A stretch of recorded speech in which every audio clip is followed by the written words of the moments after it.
All right, David, we made it. A long weekend ahead for a lot of people. And looks like it's going to be a pretty decent one for people who want to get outside, especially people who might want to hit the slopes. Absolutely. I don't see any problems on the slopes this weekend. I think they recovered pretty well. A lot of places got, anywhere between 4 to 6 inches of snow. It did rain a little bit, but, they are reporting some good conditions. So, hey, listen, I might try to sneak up too as well, Zach. We'll see what happens tomorrow. See if my wife wants to come with me. And the little guy, see if he wants to do that too. All right, anyway, temperatures outside, 28 degrees over in Caribou, Holton and Millinocket, you're about 30 degrees. Greenville, 24. Freiburg at 32. So temperatures are dropping below freezing, mostly central and northern portions and western portions of the state right now. So watch out for some slick spots. Some of that snow and some of that rain that fell earlier today, it may freeze over in some of the untreated surfaces. So something to watch out for. Along the coastline right now, no issues whatsoever. Some patchy fog out there being reported, but for the most part, temperatures are in the upper 30s. They'll be heading towards freezing later on tonight. Winds out of the north right now, you're seeing gusts up to 20 miles per hour, but really no issues in terms of wind, just making it feel a little bit cooler. But look at this parade of storms. Here's the storm that came through last night. That's getting out of here, but we have a little ripple of low pressure that's down towards Cape Cod. That's going to move towards the north overnight tonight, and that may bring some snow shower activity along the coastline by tomorrow morning. And then another storm to our south is going to get its act together, and that storm is really going to deepen. When we say that in meteorological terms, that means it's going to get strong.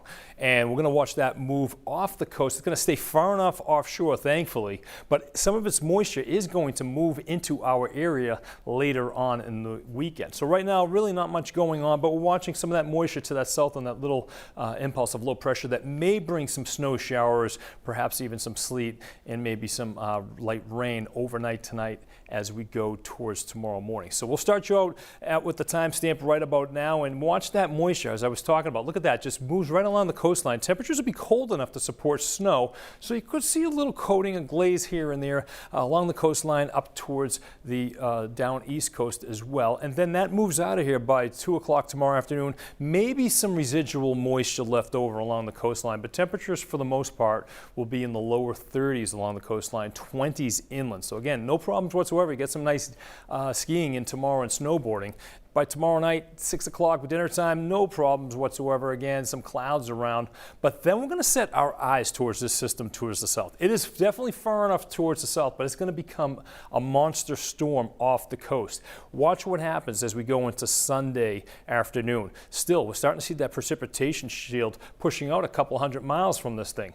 And that's going to continue to move towards the east-northeast, but watch what happens. Moisture gets thrown back into New England, and even this magenta color with this particular model, that's signifying that we may see some sleet. So we may see enough mild air in the mid-levels change the precipitation to sleet and could see some snow inland. So that's kind of the wild card. How much warmer air gets involved in the mid-levels. At the lower level, plenty cold, but that's what we'll be watching for. So we may have a sleet event as we go into the Sunday night into Martin Luther King Day. We will be dealing with some gusty winds along the coastline as well as we get into Sunday afternoon and into Monday as well. So we'll be watching that closely as well. Even though that storm, like I said, it's a monster storm. It's going to be developing way offshore, but its effects are going to be felt all the way to New England. So we could have some sleet mid-coast, down east coast as well towards the north, and could see several inches of snow inland. Again, we're going to keep a very close eye on this. This is evolving as we speak. So we're just going to be honest with you. I got to be transparent. It's just kind of a unique situation that we usually don't see. So we're going to watch this closely. So you definitely want to check in with Aaron tomorrow morning. By the way, seas 6 to 8 feet. Tomorrow, north wind 20 to 25 knots, gusts to 30 knots. We do have a gale watch in effect tomorrow night into Sunday. Again, I showed you those winds because of that storm system. Here's your 7-day forecast. In terms of temperatures this weekend, not too bad out there. Are you planning on doing any of those outdoor activities? Going to be a fantastic weekend right through Monday. Again, we'll watch that precipitation moving in Sunday night into Monday, and watch out for some of those snow showers tomorrow morning. They may sneak up along the coastline. That's how things are looking right now. So it's going to be a pretty decent weekend overall. A majority of it, yeah. 2 out of 3 we can take. Yeah, exactly. All right, thanks. All right, have a great weekend.